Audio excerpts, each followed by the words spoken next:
Yeah, hello. What do you got to lose? Right? It's a safe bet. Yeah. Thank you. I mean, if you're wrong, so what? But on the other hand, Movie time? might as well. I was in Does anyone need Honolulu, note there's a papers? 100-year-old I have it. Buddhist And it's monk. like the book to write with And the your man artwork. there was 101. He didn't know much English. He would just say, one God, Buddha, Krishna, Allah, one God. Same. He had one tooth. So happy. It's unchanged. If you ever go to Salinas, there's a 100-year-old Buddhist temple there right in the middle of Crackville. Across the street, it's all blue tarps. And the inside has been unchanged for 100 years.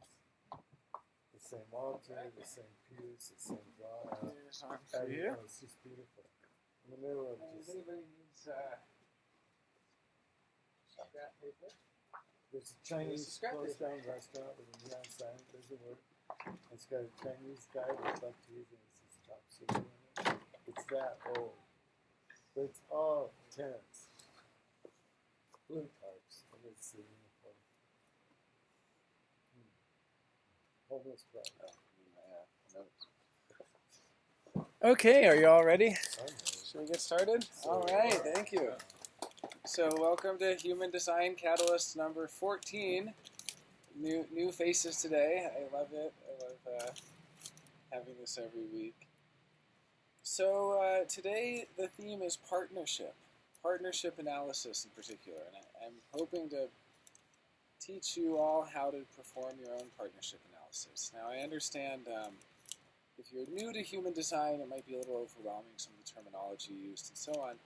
At the same time, particularly for projectors, I always tell them to start with partnership analysis right off the bat, right away. The generators are really here to learn about themselves, to learn what they like and dislike, to learn about their own makeup, how they can be true to themselves, how they can find their own satisfaction. Projectors are here for other people. So from the very, very beginning, yeah, please, yeah, grab. And if anybody needs any snacks, beers, yeah, pen and paper, anything at all. So from the very beginning, projectors are here to focus on the other. They really are. So I always have projectors start immediately. It's like my homework for somebody getting new to human design. If you're a generator, you just learn about yourself. You practice, making decisions according to your sacral center, your If you're a projector, go home and run the chart so everybody you know. I mean, that can be useful for me. Well, I don't tell you to do anything, ever. You're a manifester. I'm never going to tell you what to do.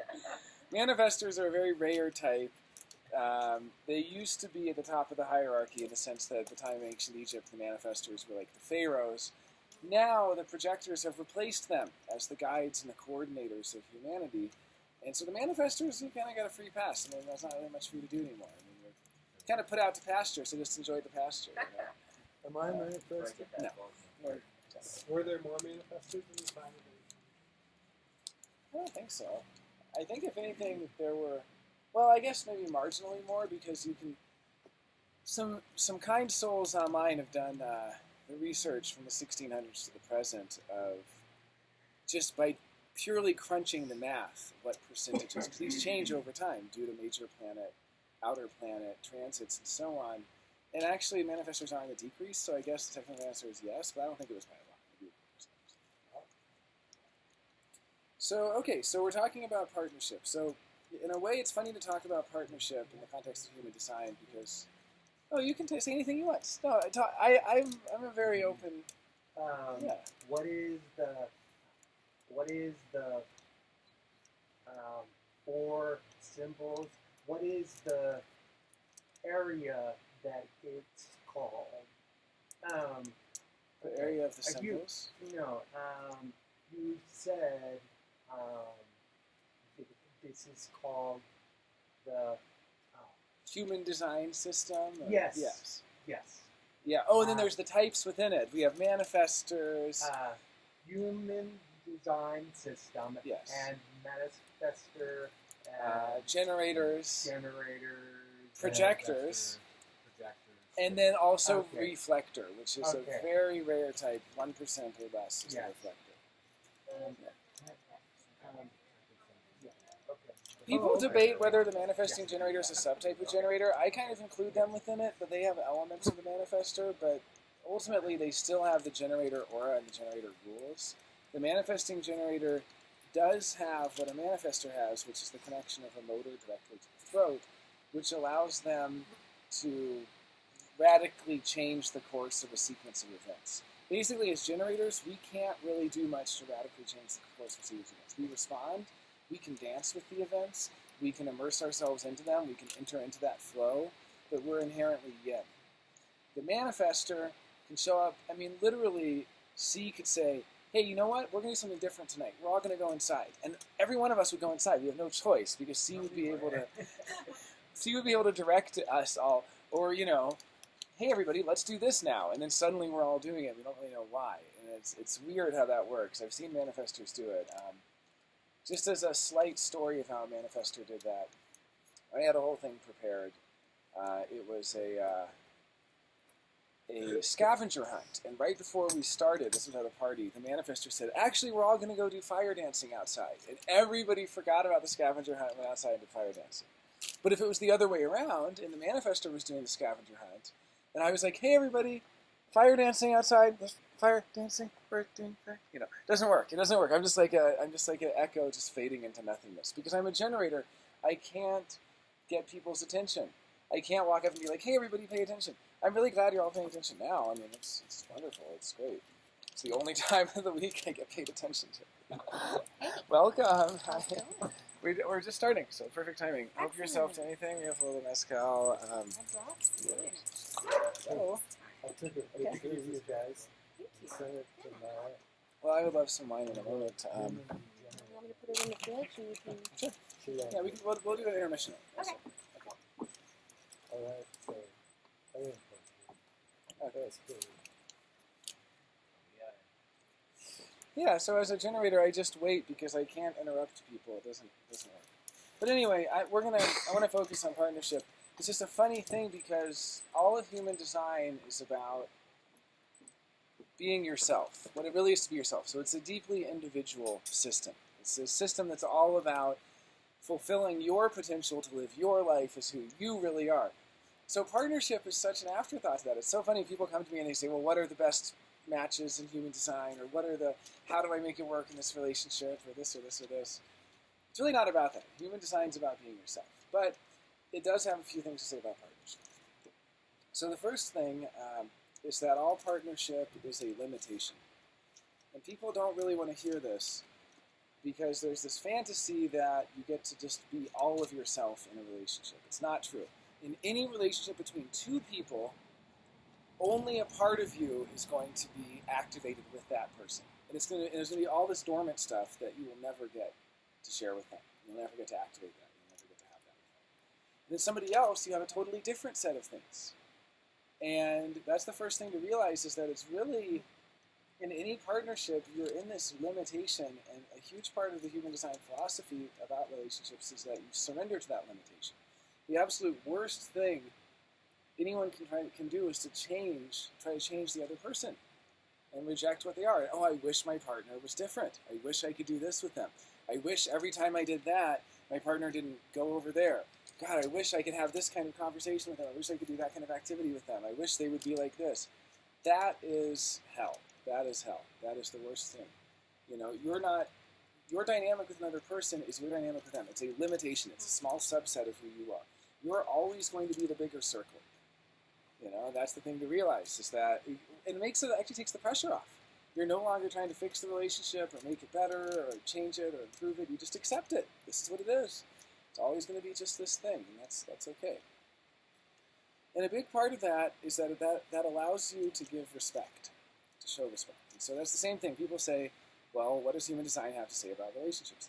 Well, it teaches you what respect means to different people, because it's not the same thing. Respect for a projector is not the same as respect for a manifestor. It's not the same as respect for a generator. So if you're a projector, for instance, to show a projector respect, you invite them. You simply invite them.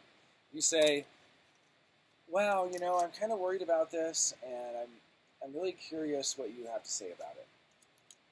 And I just want to know, and you're always welcome to tell me. You create a hospitable, welcoming environment where they are welcome to tell you whatever they want. You never put them on the spot. You never ask them yes or no questions.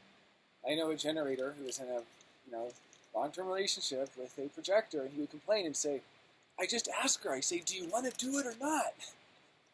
That's hell. That is hell for the projector, and it's super disrespectful for the projector because it's trying to pin them down and to get them to answer this yes or no question to kind of corner them. And that's not what it works. For a projector, you show them respect by inviting them and welcoming them to share their experience or what they're seeing or what they want to do. That's all it is. Now, for a generator, it's the opposite. A generator, to show them respect, you actually ask them yes or no questions. We love yes or no questions. It's like micro-consent. It's like, hey, I'm going to go get lunch with my friends. Do you want to come with? And make it okay for the generator to be like, nah, not my thing. And if the generator starts to feel a guilt trip about, well, I guess I'll go with you, sure, because, if I don't go, then you'll be talking about me, and I'm not, a good boyfriend or whatever, that's really disrespectful to a generator, because then that's all the conditioning. And I'll talk in a moment about how we condition each other, because that's a big part of it. A big part of human design is remaining true to yourself and being who you are. And it's really hard to do in a relationship, because a relationship is where you get the deepest conditioning possible. Your loved one is sick in the hospital and you're a generator, and you get some opportunity. Your favorite artist is in town, and it's like, hey, do you want to go to lunch with your favorite artist? And you're like, oh, hell yeah. And then, but do you want to go be with your loved one in the hospital? Well, I guess I should. Yeah, I'll do it. Okay. You know what I mean? It's so hard, that conditioning. We're so conditioned to feel so guilty if we don't live up to a standard of what a good person is. That's a big part of it. So in respect for a manifester, you neither welcome them nor ask them yes or no questions. You simply inform them. Manifestors like to be informed. So I try to do that. I mean, I was a little obvious today with C, but I try to just say, hey, just so you know, here's the situation. Here's what's going on. And then I wait for C to be like, oh, I could help out with that. I could do that. Instead of saying, hey, C, are you available at 4 o'clock today to do this thing for me? I don't do that. I try to just lay it out there. And that way it gives C a really easy out. If C doesn't respond, I'm just like, okay, whatever. I informed them, and that's it. So again, just to recap, generators like yes or no questions. Projectors like to be invited. Manifestors like to be informed. Manifesting generators like to be informed and asked, And then reflectors, they just really like to have enough time. For a reflector, I would say something like, hey, I'm going to ask you to make a decision, and it's about this particular subject, and I'm gonna ask you in about a month. So, give them a lot of time to prepare, because the reflector has no definition, and so they need a lot of time to work through stuff. Well, what happens if you do a generator and another generator, or a projector and another projector? Yeah, I've seen. Okay, let's do both of those cases. So I was seeing someone some years ago who was a generator. It was funny because neither of us can really initiate. Neither of us can say, hey, I know what we should do. Let's do this. Doesn't work. It's not being ourselves, because we're generators. We're here to respond. The generator is responding, right? But it actually it's, people always say consent is sexy. Nowhere is it sexier than between two generators. I literally, at a certain point, we were seeing each other, we kissed, and I said, do you want to be my girlfriend? She said, uh-uh. And I said, can I ask you again in a couple weeks? She said, that'd be okay. And it's great. It's the generator thing. We could ask each other yes or no questions. And then she could ask me too, is there going to be a problem if I'm not your girlfriend? Whatever. We get to respond. We get to ask each other these really nice little micro consent questions and just kind of test. Now, if that generator has emotional definition, they're going to need more time to get emotional clarity. This was a case where neither of us had emotional definition, so it was very in the moment. Now, for two projectors, that's a really funny one. there's no good or bad pairings, but I really like the same type pairings. I think that they're really special. And I knew two projectors, and it was so interesting. So projectors have this ability to lock in on one person, and they're just like only you and them are the only people that exist in the world. And it's a really special thing. Projectors can just lock in with you, and you're just so connected to them, and they're seeing your deepest core of your truth, and So two projectors, I asked her what it was like dating this projector, and she said, well, it's kind of like we're both snake charmers, and we're both the snakes, and we're not sure which is which, and we're both trying to hypnotize each other, and we're both, deeply locked in. And to other people, it looks like they're just ignoring everyone else. It just looks like they're just totally locked in.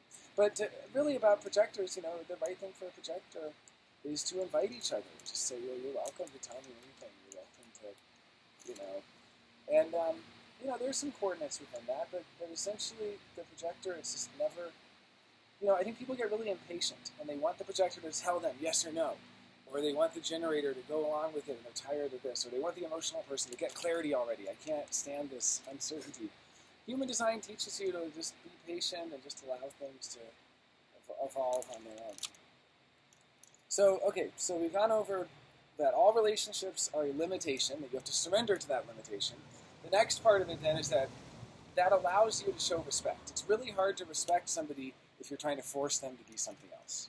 If you're trying to force your projector to be a generator and you're trying to ask them yes or no questions and corner them, they don't have a sacral center that's going to have that same level of resonant truth that a generator does. So it's just, don't expect somebody to be what they're not, right? You're trying to, So the first thing is you surrender to just accepting them exactly how they are, and you accept it as a limitation. Then you're able to show respect. Then you start to notice the conditioning. So we're all familiar with this term from Pavlov's dogs, where they ring the bell and the dogs salivate because they're conditioned. Well, that's how it works, and what's interesting is the most basic level of partnership analysis is to just look at what centers you have and what centers your partner has. So this is center conditioning.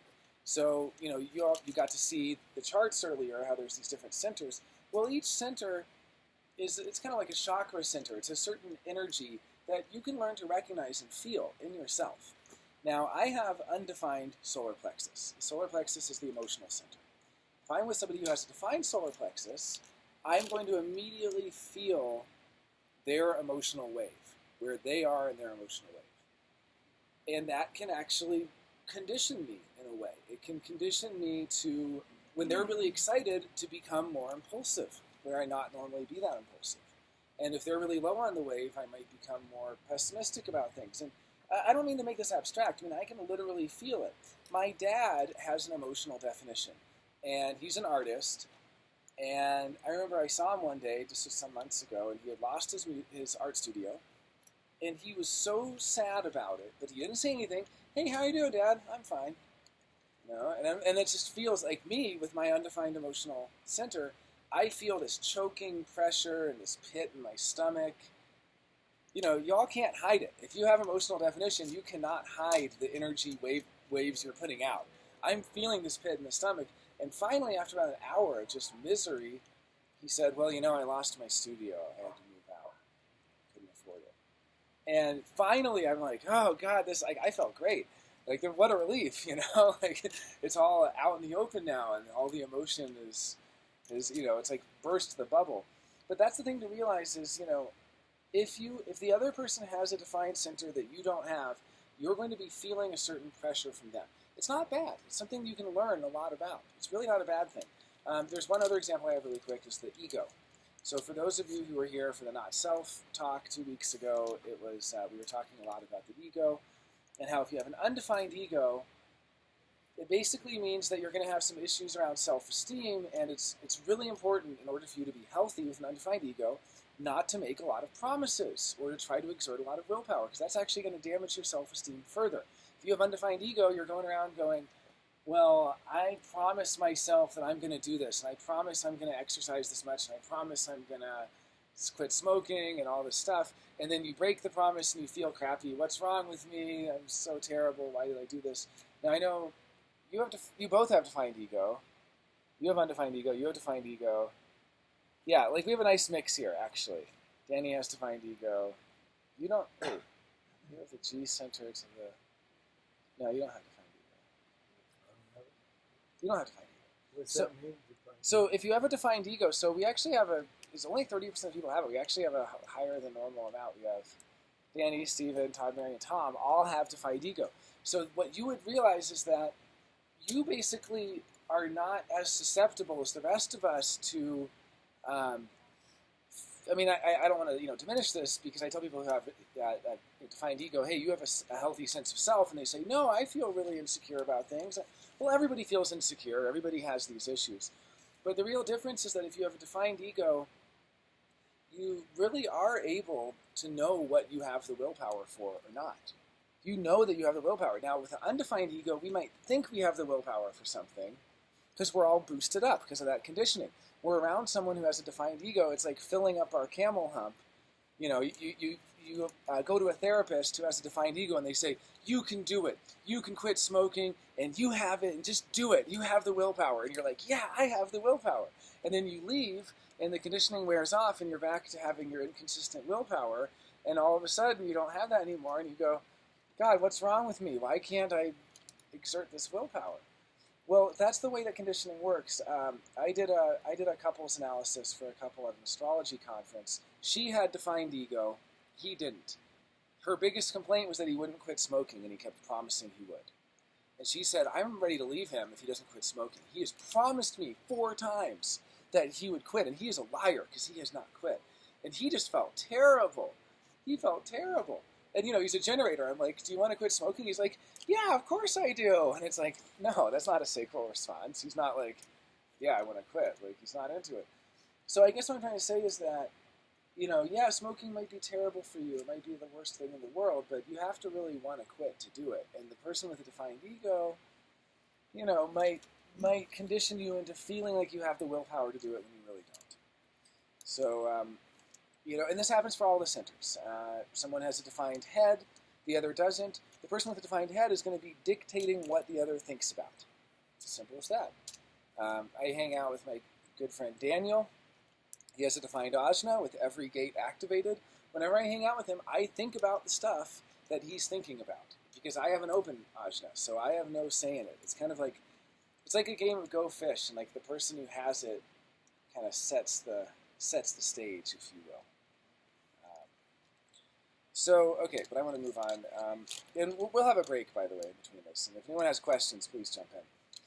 But the last thing I want to say about conditioning, we don't realize sometimes how the ones that are the very closest to us, that we love the most, that we're the most closest, actually condition us the strongest.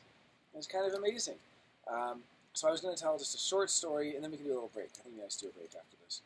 So the messenger of the human design system, Ra, was what he went by. He was born Robert, but he shortened it to Ra, kind of almost playfully. He was asked his name one day, and he just said Ra, and then it stuck. He liked, not because he thought he was a sun god from ancient Egypt, but it just kind of was a fun, playful thing. So anyway, Ra had kids, and he would pick up his kid from school every day, and every day they'd be going home from school, and there was this huge cow they would see that Ra had nicknamed Elvis, and he would always shout out the window, "Hey, Elvis!" And he just thought it was great. Ra just really got a kick out of this, right? Hey. How's it going? It's good. How are you doing? Listen, And so, yeah, we'll have a seat. We're just about to have our intermission, so this is perfect timing. So, anthill. that's an anthill. That's a red anthill. Please don't sit there. You're okay. It's fine. Yeah. Just scoot over. Yeah, you're good. You're good. So anyway, so every day, and just to speak a little bit about Ra. I won't tell his whole life story or anything, but he was an individual, and I was actually telling you earlier, Stephen, about being an individual means you're kind of outside of the norm. The individuals are the freaks and the geniuses. They put it that way. They don't always have the easiest time communicating with the collective or being part of the collective or going along with trends. They kind of stick to themselves. You have the individual format energy, Vaughn. Of course you're a total outsider, freak genius. Yeah, fuck everybody. Yeah, exactly. So anyway, so Ra's like this, and so he's going home from school. He's taking his son home from school every day, and he shouts out the window at this big cow, and he just goes, "Hey, Elvis!" And he gets a real kick out of it, and laughs to himself. Well, one day he picks up his son, and his son has friends, and his son whispers really seriously. He says, "Dad, don't embarrass me today. Do not shout at the cow. And sure enough, they go by the cow, and Ma rolls down the window, "Hey, Elvis!" And, and embarrasses his son. And he said, basically what he said about this, I'm so mad at him, but he said, you can't let people condition you. You got to be yourself. The very closest person to you, who you love the most, is going to be the one who tries to get you to betray yourself and pretend to be somebody else. And just don't do it. You just got to be yourself. So, okay, let's take a 15-minute break, and then I'll finish it up. We're about halfway through. Unless there's any questions. Are you all good? Okay, sweet. Let's take a 15-minute break. Thank you.